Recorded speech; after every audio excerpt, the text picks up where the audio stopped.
Baik, itu sebagai permulaan, pembukaan untuk apa yang kita nak bincangkan hari ini tentang istiqamah. Saya pasti setiap daripada kita ni kalau boleh nak konsisten lakukan apa saja, tapi ada cabaran-cabaran dia kan Farin? Dugaan dan ujian.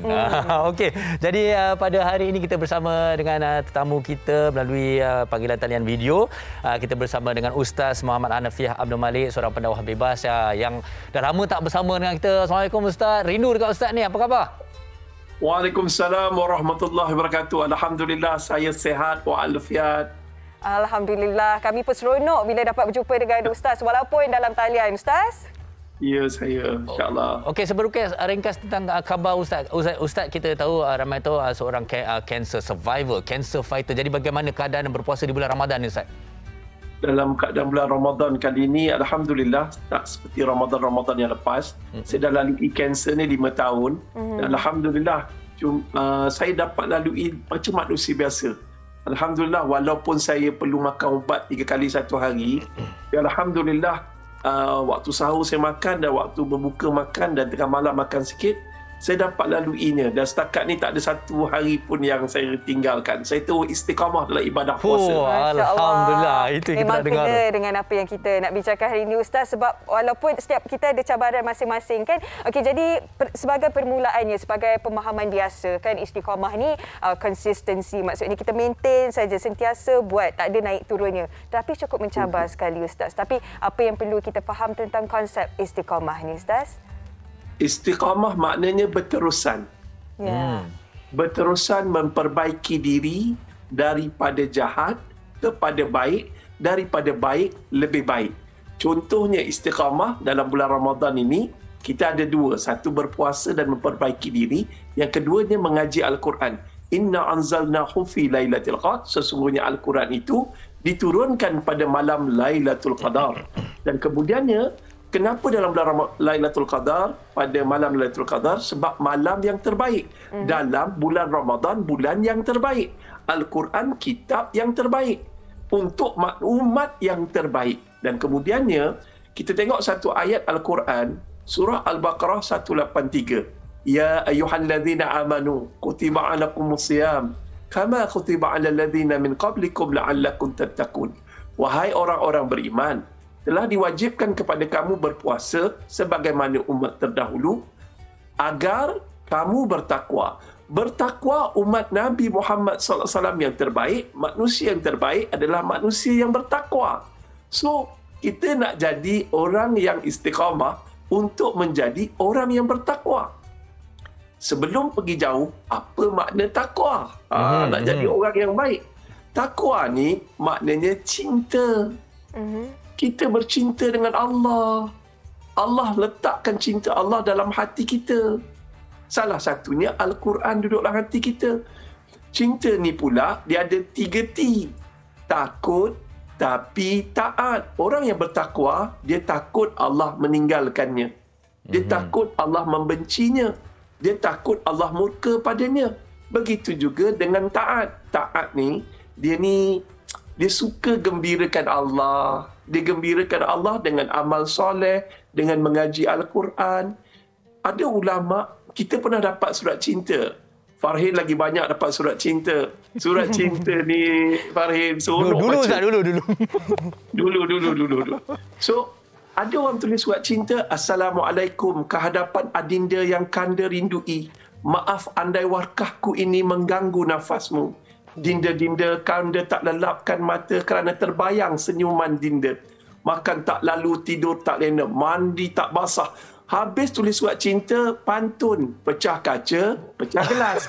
Lepas baca, harap balas. Oh, ini macam pen merah, pen biru. You marah, I love you. Ini pengalaman Ustaz kan sebenarnya kan? Ini pengalaman ramai orang ni. Habis dia tulis surat cinta, bedak kutikura. Habis itu apa berlaku, girlfriend kita baca berkali-kali. Pagi baca, petang baca, malam baca. Begitu juga dengan para ulama, orang yang bertakwa. Mereka membaca Al-Quran, surat cinta daripada Allah secara istiqamah. Kerana apa? Kerana mereka membaca berkali-kali. Kerana itu Imam Asy-Syafi'i mampu mengkhatam Al-Quran satu hari 2 kali khatam. Begitu juga dengan imam-imam yang lain dan para ulama yang mencintai Allah. Tuan-tuan, kerana apa mereka mampu membaca? Kerana dibaca dengan perasaan cinta. Bila cinta Allah masuk dalam hati kita, kerana istiqamahnya kita, setianya kita melakukan amal soleh, maka ketika itu terbuang daripada hati kita hubbud dunia, cinta dunia, dan penyakit wahan akan terkeluar daripada hati kita. Wallahu alam. Okey, apa yang dikongsikan oleh Ustaz ni sedikit sebanyak ada berkaitan dengan penghayatan kita terhadap peristiwa nuzul Al-Quran ini sendiri, di mana istiqamah dalam bertakwa, mencintai dan juga menghargai mukjizat terhebat kita iaitu Al-Quran. Dan Ustaz, saya nak tanya dengan Ustaz sebenarnya, kadang-kadang orang nak istiqamah, orang tahu Al-Quran ini satu naskah yang sangat-sangat hebat dan luar biasa. Tetapi ada kalanya sebagai seorang individu dia rasa malu, dia mungkin baca merangkak-rangkak, berdikit-dikit dan sebagainya, sehingga kan macam dia rasa macam putus asa. Apa yang Ustaz boleh nasihatkan tentang mereka sebegini? Tapi kecintaannya tu ada, semangatnya tu ada. Dia begini, bila dengar Al-Quran, dia adalah surat cinta daripada Allah. Allah sangat cinta orang yang mempelajari Al-Quran dan mengajarkannya. Dan kemudiannya apa berlaku kalau dia baca berangkat-angkat, dia macam nak give up dia. Allah beritahu janganlah kamu berputus asa dengan rahmat Allah. Kerana itu Allah bagi ganjaran lebih bagi mereka yang membaca berangkat-angkat. Contohlah, dia baca Alif Lam Mim. Bagi orang yang lancar, satu huruf dibagi pahala 10. Tetapi orang yang melakukan orang yang belajar baca berangkat-angkat ini, satu huruf tu dibagi pahala 70 pahala. Kerana apa? Kerana untuk memotivasikan supaya mereka terus istiqamah dalam membaca Al-Quran. Wallahu a'lam. Baik Ustaz, dan pastinya macam-macam yang boleh kita pelajari daripada sebuah naskah yang teragung ini. Setiap surah ada cerita-cerita pengajaran dan juga iktibar kan. Dan tadi Ustaz ada sebutkan tentang cinta dan istiqamah. Dan bagi saya untuk kita menyayangi sesuatu, melakukan sesuatu, kena ada keikhlasan tu Ustaz. Seolah-olah kalau kita nak berubah ni tak boleh ada paksaan. Paksaan itu seolah satu dugaan untuk kita kekal istiqamah Ustaz. Betul. Yang pertama, bila kita sebut cinta, kita nak dapat cinta Allah yang maha tinggi, kena naik anak tangga. Step by step. Don't jump daripada tingkat bawah nak ke atas. Tak boleh. Dia kena satu-satu. Step by step, barulah kita boleh jadi istiqamah. Step yang pertama, kita tengok surah Al-Baqarah 183. Ya ayyuhallazina amanu. Wahai orang-orang beriman. Orang beriman, mula-mula step dia beriman. Anak tangga kedua untuk dapat cinta Allah masuklah hati kita, menundukkan nafsu. Sebab tu puasa untuk menundukkan nafsu. Lepas tu anak tangga yang ketiga, iaitu apa dia? Kita panggil amal soleh.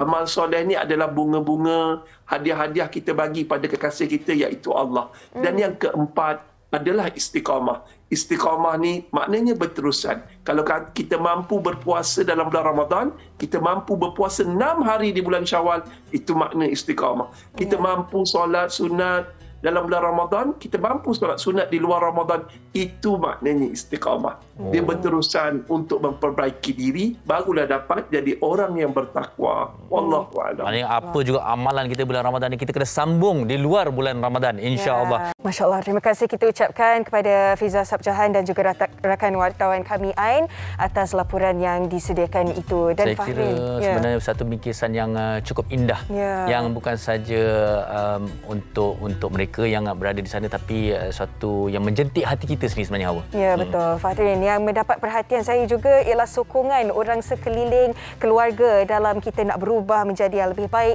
Itu pun membantu sangat-sangat kita untuk istiqamah. Ustaz, apabila kita lihat perkongsian video itu tadi Ustaz, bagaimana kita nak lihat sebenarnya orang sekeliling kita inilah yang sangat-sangat membantu kita untuk kekal konsisten, kekal istiqamah untuk melakukan amal ibadah Ustaz. Ya. Hawa, Farhin, kita percaya pada hari ini, kita dalam hidayah Allah Ta'ala pada hari ini, mungkin sebab doa mak ayah kita. Mak doakan kita siang dan malam untuk kita jadi manusia yang lebih baik. Ayah, walaupun dia diam, tapi dia sentiasa berdoa pada Allah. Ya Allah, selamatkan aku, anak-anak aku daripada api neraka. Tolonglah ya Allah, bagi hidayah pada anak aku ni. Kadang-kadang anak ni doa mak dan ayah ni tak ada hijab. Doa mak dan ayah tak ada hijab. Dan kemudiannya mungkin masa mak ayah hidup, anak tu masih jahat. Masih jauh dari agama. Tetapi bila mak dan ayah meninggal dunia, Masya Allah, anak itu yang paling jahat tu boleh berubah jadi yang paling baik. Setiap saat, setiap ketika doakan kebaikan untuk mak dan ayah yang telah meninggal dunia. So sangka baik pada Allah Ta'ala kerana Allah itu Tuhan Maha Pengampun lagi Maha Penyayang. Wallahu a'lam hawa. Baik, dan itulah sedikit iktibar daripada apa yang kita saksikan daripada perkongsian kita sebentar saja tadi, bagaimana istiqamahnya juga bukan sahaja individu itu tetapi juga pihak-pihak di sekelilingnya yang membawa beliau kepada kehidupan yang lebih baik. Baik, benar. Ustaz, dalam kehidupan zaman sekarang ni Ustaz, cabaran, ujian, godaan, dugaan sangat banyak. Dan kalau kita tengok ada kalanya setiap orang tu nak berubah tu macam ada kalanya macam bermusim pula. Bila dia rasa dia dengar ceramah, dia kata, oh saya nak jadi lebih baik dan sebagainya, dia dah mula buat. Tetapi akhirnya terkandas di tengah jalan, kembali kepada kehidupan yang sebelumnya dan sebagainya. Jadi sebenarnya bagaimana kita nak kekal istiqamah, nak semangat, nak terus berkekalan sampai bila-bila ni Ustaz? Apa tipsnya ni? Fahin, formulanya 5H. H yang pertama, hati. H yang kedua, hampiri. H ketiga, hindari. H keempat, hajat. H kelima, hijrah. Inilah formula yang saya ajar kepada golongan LGBT yang ikut program JAKIM dan juga golongan-golongan dadah dan juga golongan-golongan yang jauh dari agama. Formula dia 5H. H pertama, hati. Hati ni kena senantiasa minta pertolongan daripada Allah. Ya Allah, kuatkan hati aku. Kerana tu Nabi, dia ada 2 doa yang Nabi paling banyak baca. Yang pertama, Nabi baca satu doa, Rabbana atina fid dunya, seperti ramai tahu. Yang kedua, Nabi kerap baca dan jarang tinggalkan doa ini, ya muqallibal qulub, sabbit qalbi ala dinik.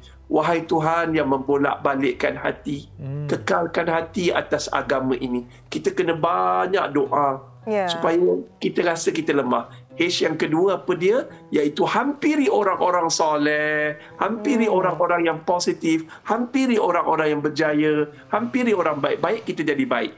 H yang ketiga, hindari, jangan dekat dah dengan geng-geng lama yang ajak, macam-macam benda dia ajak. H yang keempat adalah hajat. Kita kena matlamat. Tahun ni aku nak cuba hafal surah Yasin, surah Al-Mulk. Aku nak hafal surah ni. So kita ada aim. Bila ada aim. Dan H yang terakhir, hijrah. Kalau kawasan situ boleh menyebabkan kita mengambil dadah balik, kawasan itu boleh menyebabkan kita terdorong ke lembah yang hina, maka lebih baik kita hijrah ke tempat yang lain. Wallahu a'lam. Allah. Dan Ustaz, ada dalam kalangan kita terkena ataupun ada dugaan yang cukup besar sekali menimpa kita. Kita ni bila ada masalah baru kita sedar kita harus berubah. Tapi ada dalam kalangan mereka bila ada masalah rasa putus asa lagi nak ke arah yang kurang baik. Jadi macam mana Ustaz? Kita manusia yang lemah. Bila kita ada masalah selalunya kita menyerah. Tetapi jangan putus asa dengan rahmat Allah. Saya selalu pesan pada kawan-kawan kanser kita, never give up. Allah kan ada. Relax. Allah ada. Allah ada. Allah tahu yang terbaik untuk kita. Mungkin kita sakit di atas muka bumi. Mungkin kita ada masalah kewangan di atas muka bumi. Tetapi bila kita meninggal dunia, Allah bagi kita rehat untuk selama-lamanya. Dan syurga Allah itu lebih luas daripada dunia yang sementara. So, kena ada satu semangat. Semangat tu kadang-kadang dia macam api pelita. Kadang-kadang dia nak padam dah. Kita tambah minyak, api tu terus menyala. So begitulah dalam hidup kita, kita perlukan motivasi. Motif, matlamat, vasi, action, motivation, motif and action. Kita kena bergerak. Dapat je satu semangat, terus lakukan perubahan, insya-Allah. Tak banyak tapi sikit-sikit, lama-lama jadi bukit. Akhirnya kita akan jadi orang yang berjaya. Okey Ustaz, bila kita bercakap tentang istiqamah juga, pastinya ada perkaitannya dengan hidayah Ustaz.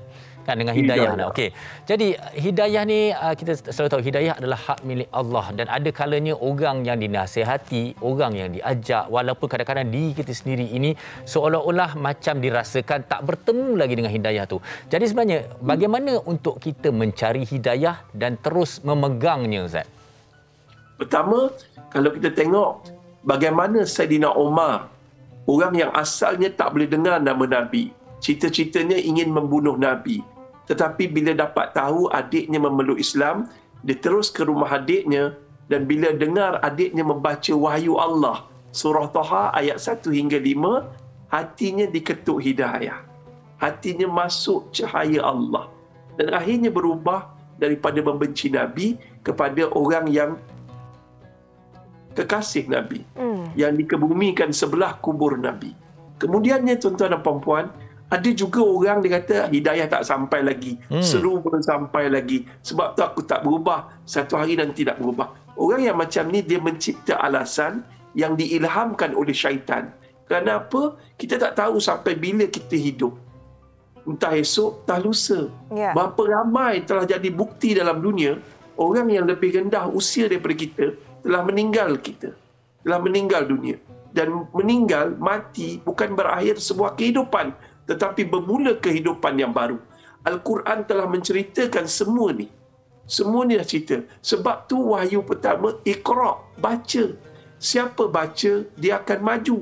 Dan orang yang membaca ni tuan-tuan dan puan-puan, baca wahyu Allah Ta'ala ni, banyak contohnya. Dr. Maurice Minor.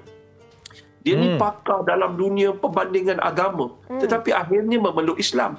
Dr. Gary Miller, pakar matematik dunia. 1974, dia berdebat mengatakan tentang kitab-kitab lain. Tiba-tiba, dia mengkaji Al-Quran. Hanya dalam masa 3 minggu, dia kata, Al-Quran ini telah menjadi hidayah untuk dia memeluk Islam. Banyak lagi tuan-tuan. Sebab kita kena baca. Saya nak kongsi satu cerita kalau ada masa. Seorang budak pang, juga pengedar dadah, ketika usia 16 tahun dia masuk ke rumah pemulihan. Dan ketika saya mengajar di rumah pemulihan itu, mengajar Al-Quran, dia pijak Al-Quran tersebut dan dia ludah berkali-kali. Dan berlakulah sedikit pertempuran antara saya dengan budak-budak di rumah pemulihan tersebut. Tapi saya dapat tenangkan dan kemudiannya saya beritahu, mulai hari ini tak payah baca Quran. Tak payah baca Quran. Tetapi dengan satu syarat, kena baca terjemahan Al-Quran daripada surah Al-Furqan. Dia ada teknik tau nak jadikan Quran ni macam novel. Baca daripada surah Al-Furqan, turun kepada surah Asy-Syu'ara sampai Qul A'udzu Birabbin Nas. Lepas tu mulakan balik daripada surah Al-Fatihah, Al-Baqarah, Ali Imran, An-Nisa, jumpa balik sampai surah Al-Furqan. Dia jadi macam novel. Selepas tiga hari saya datang balik, dia kata, Ustaz, ya Ustaz, ya Allah, dia guna bahasa yang kasar, tapi dia kata terima kasih sebab segala semak samud dalam otak aku ni terjawab. Terjawab. Aku bersumpah dengan nama Allah, aku akan jadi hafiz Al-Quran. Alhamdulillah, selepas 2 tahun, dia menjadi hufaz Al-Quran. Alhamdulillah. Masya Allah. Mulanya pengedar dadah, mulanya penagih dadah, mulanya ikut aliran pang, tapi akhirnya menjadi seorang ustaz pada hari ini. Wallahu a'lam. Dan ustaz, dapat kita lihat sebenarnya untuk kita istiqamah ni pun ada teknik-teknik tertentu. Dan di penghujung perbincangan kita ni ustaz, kita nak tahulah tentang hikmahnya, sinarnya. Apabila kita istiqamah, kita berjihad untuk ke arah kebaikan, ganjarannya untuk kita suatu hari nanti ustaz. Amalan yang paling dicintai Allah adalah istiqamah. Biarpun sedikit, tetapi berterusan. Itu dicintai Allah. So, Ustaz nak ambil kesempatan ini, tujuan kita berpuasa nak dapat takwa. Nak dapat takwa, kita kena istiqamah. Apa dia? Takwa ini, ciri orang bertakwa boleh rujuk surah Ali Imran ayat 134. Ayat 134 bercerita, burulah kamu keampunan daripada Allah yang disediakan syurga seluas langit dan bumi, iaitu bagi orang yang bertakwa. Ayat 34 dia, iaitu mereka yang suka bersedekah waktu susah ataupun senang. Mereka yang mampu menahan marah. Yang ketiga, mereka yang mampu memaafkan orang lain. Dan terakhir, mereka suka melakukan kebaikan. Formula dia, jom kita istiqamah untuk dapat 3P, 1B. P yang pertama, pemurah. P yang kedua, penyabar. P ketiga, iaitu pemaaf. Dan akhir sekali, suka melakukan kebaikan. Mudah-mudahan Farhin, Hawa dan semua yang melihat wanita ini jadi orang yang bertakwa, yang istiqamah memburu cinta Allah. Amin, amin, rabbal alamin. Terima kasih sekali lagi perkongsian yang cukup hebat untuk hari ini dalam Nuzul Al-Quran ini. Terima kasih sekali lagi kepada Ustaz Muhammad Hanafiah Abdul Malik kerana bersama dengan kita di Wanita hari ini sempena Nuzul Al-Quran di Sebalik Istiqamah. Terima kasih sekali lagi Ustaz. Sama-sama. Assalamualaikum. Waalaikumsalam warahmatullahi wabarakatuh. Baik awak sesudah dan kita harapkan bukan saja kita tapi penonton-penonton juga terus istiqamah untuk menjadi insan yang lebih baik daripada hari-hari yang sebelumnya insya-Allah. Okey, baik, kepada para penonton kita akan berehat seketika, ada lagi perkongsian kami untuk anda, jangan ke mana-mana.